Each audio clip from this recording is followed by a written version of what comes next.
All right, my friends, 8:29 on your Tuesday morning, and this morning we are highlighting a major milestone for a local nonprofit organization that has spent the last 10 years transforming the lives of survivors here in South Carolina. The Hive Community Circle celebrating its 10-year anniversary, marking the moment with a brand new event called Roast and Toast, and it's set to be an unforgettable evening of oysters, cocktails, music, storytelling, and of course, community. But it's also important to note the celebration comes at a critical time. The Hive recently lost key funding that forced a pause on several programs, and now the organization is working to close a $200,000 gap in their budget to sustain their services through next year. Now, here's how you can help. All the proceeds from Roast and Toast will directly support the survivors and the families they serve. So joining us this morning to share more about how the community can rally behind this mission, we have Executive Director Ashley Olayinka and Board Member Betsy Beals. How are y'all doing this morning? Great. Doing great. Happy to be here. Yes, so happy to have you guys. All right, let's first talk about the Hive Community Circle. In case you haven't heard about the Hive, because listen, they do a lot of work in the community, but for the few folks who may not know about the organization, let's talk about what exactly the Hive does. Yeah, absolutely. So thank you again for having us here. And the Hive, we are a culturally specific peer advocacy organization that provides support to survivors of sexual assault, intimate partner violence, and stalking. And those are services that we provide all across the state of South Carolina. Absolutely. And so, y'all, this organization is absolutely critical. I had the honor of serving on the board for several years, and the work that they are doing is making sure that victims, survivors don't fall through the gaps. So that's why we need the Hive Community Circle. Talk to us a little bit about the resources also that y'all provide. Yeah, absolutely. So we provide healing circles, which is peer support groups, and it's a great experience because everyone within the Hive, we have lived experiences. So we ourselves know what it's like for one to have to walk this journey. And so they get to be amongst others where they can not just educate and inform themselves about understanding how they've been impacted by that trauma, but then also supporting them with other healing modalities that to support them along their healing journey that they may have never experienced before. So whether that's doing things like journaling and painting and creative movement, again, ways in which we can experience healing that oftentimes we don't think about it looking that way. We also provide counseling services. We also provide, we had to pause, however, hope we are in the midst of restructuring some things, but because of the impact of funding being removed, we had to pause our emergency and economic justice, but that's a key component and a key service that we have been able to provide to survivors in the community. And we are excited because in January, we are opening our Survivor Pantry boutique, and our board member Betsy was so vital and key in helping to make that possible through a professional networking event from professionals on the patio. And so it's just been, you know, the services that we provide, we know that we're fulfilling a need, we're meeting the gap, and we're doing it in a way, again, that meets survivors right where they are on their healing journey. And Betsy, let me ask you this. You came into the organization, hit the ground running. Tell me, what has it been like to be a part of the Hive? Oh, it's being part of a community that I can really align with what I truly care about, which is women, children, families, and making sure that no matter what we go through, we all have our stories and they have specific ones that can hold them back. And so what we provide here is an ability for them to thrive. And so it has been such an amazing journey to watch that happen and working with Ashley and her vision. And now it's 10 years and I'm just now coming in and seeing, you know, the momentum. But I have to say, throughout my time on the board, you know, we did have the dip, you know, that, and we're going through it. But watching a leader like Ashley truly step up and help new board members like myself understand, you know, how to move through that and what we need to do, which allowed me then to use my voice in the community to bring awareness to what we're doing, who we are, how people can help, has truly been an honor. Absolutely.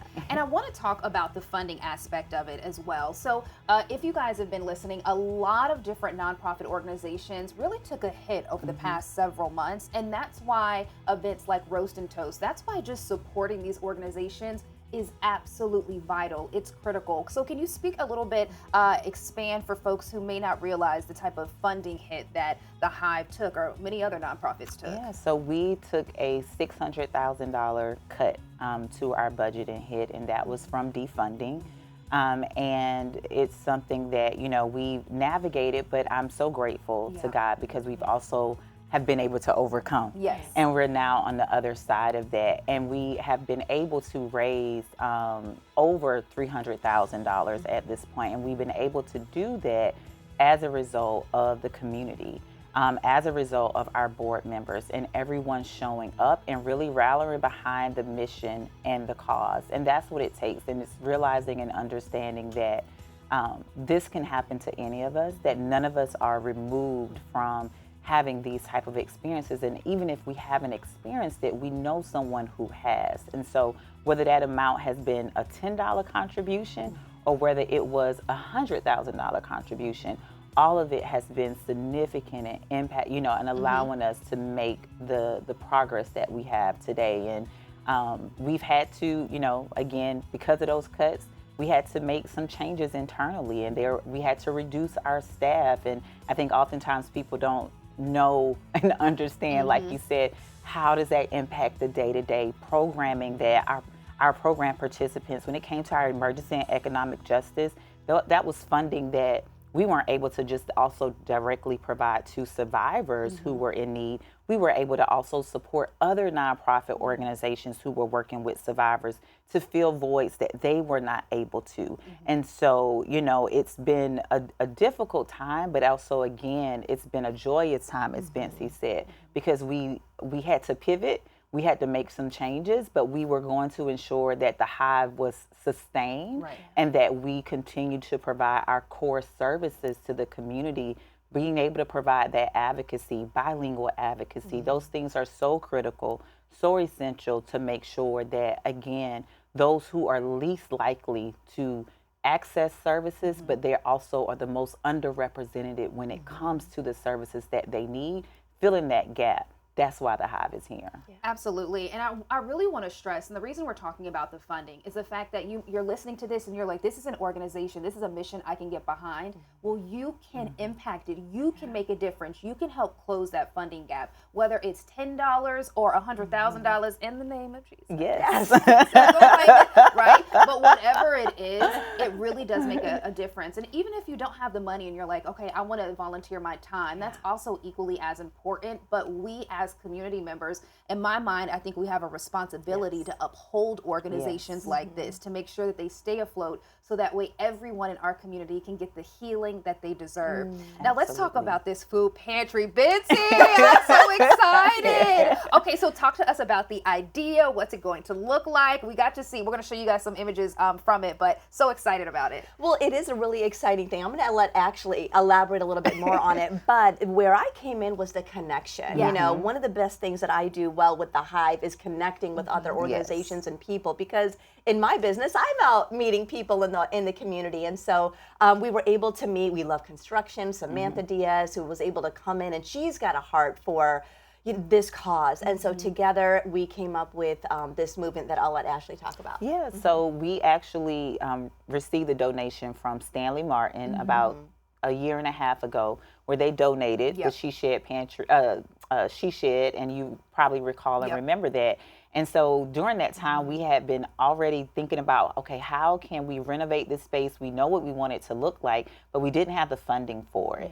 And so when we were able to be connected to Samantha at this professional networking event, Samantha literally took that vision that we had and that desire, and she brought it. She has brought it to pass. She has brought together over 25 local businesses. These are everyday business owners who work within the construction industry, who work within the housing industry, who have came together to renovate and transform this She Shed into a survivor pantry boutique. So we're talking about folks, when you talk about time, talent, and treasure, that no, I may not have the dollars, but I own an HVAC company, so I'm going to come in and put this unit in. I'm going to install the lighting. I'm going to paint the murals. We've been able to get artists and creatives involved in this.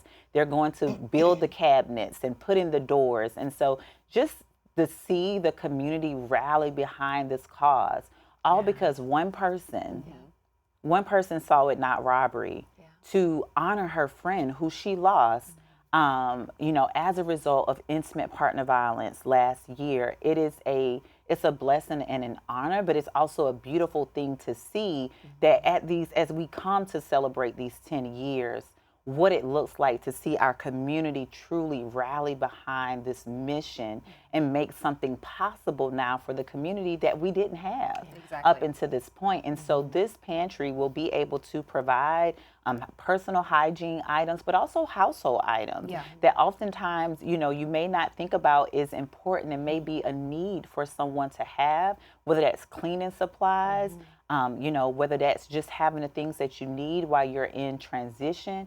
Individuals will be able to get that, and there will be program participants that can get it. So if you identify with our services, you'll be able to access the Survivors Pantry, but also we'll have days that are just open for the community. Wow. So they are able to also come, and you may not, again, directly relate with the work that we do, however you have a need. And one of the beautiful things about this is, as I said, we serve everyone at the Hive. But it will be nice to be able to come in and find a bonnet. It would be nice to be able to come in and find products that align with who you are as a person. And because it gives a person a sense of dignity when they have gone through a traumatic experience, to know that they can walk into a space where they are seen, where they are heard, and they know that people are so intentional about making sure that sometimes just the simple things that we take for granted every day, that they'll have access to. And that's absolutely incredible, because I think one of the reasons why I have such a big heart for the Hive is the fact that nobody, no matter what you're going through, is falling through the gaps. And so that's another reason why I'm like, support. It's so critical. All right, so 10 years, we talked a little bit about that. We're going to have a celebration. It's going to be a time. We are roasted and we are toasted. We're going to have a good time. We're going to raise some dollars, but it's going to be a vibe. All right, let's talk about roast and toast. Who wants to go first? Who's excited? We're all excited about the roast and toast. Like, we've got a committee that meets on a weekly basis now to really get the logistics going. We're 2 weeks away, you know, so it's really going to be a great time. We've got different rooms set up. It's going to be different vibes. We've got a great chef, music, all the things, and we're going to come dressed to impress. And so it's just going to be a wonderful time to honor people like Samantha and just different people in the community that have really bought into that vision. And of course, you know, we're fundraising and really putting ourselves, just our money where our mouth is, right? Like literally, we'll be eating, but at the same time, we're going to be talking, we're going to be connecting, we're going to be lifting people up for this cause. And so it is going to be a great time. So I would encourage everyone to come out and really be a part of this night. It's going to be a night to remember for sure. Absolutely. All right, so you see the details right there on your screen. December 6th, 4 to 7 o'clock in the evening at Mansion on Blanding. It's going to be so nice. All right, if folks would like to buy tickets, where can they do that at? So they can go to thehivecc.org/roast and toast. They can also, of course, go on our social media, handle the Hive CC on Instagram or Facebook. But yes, they can go to thehivecc.org/roast and toast. Absolutely. And we'll end with this. Let's say that you can't make it to the roast and toast, which is okay. You can still help make a difference with the Hive, as donations are always needed. So how can people donate, whether that's their time or their talent? Where can they find out more information to do that? Yes, absolutely. Our website is the best place where they can find all things. So www.thehivecc.org. Absolutely. All right. Thank you so much, ladies. Yes, I appreciate y'all. Thank you for the work us. that you are doing, the critical work you're doing in the community. My friends, we're going to put this on our website, WLTX.com. If this is something that you want to give back to, this mission touches your heart, then definitely check out the Hive Community Circle.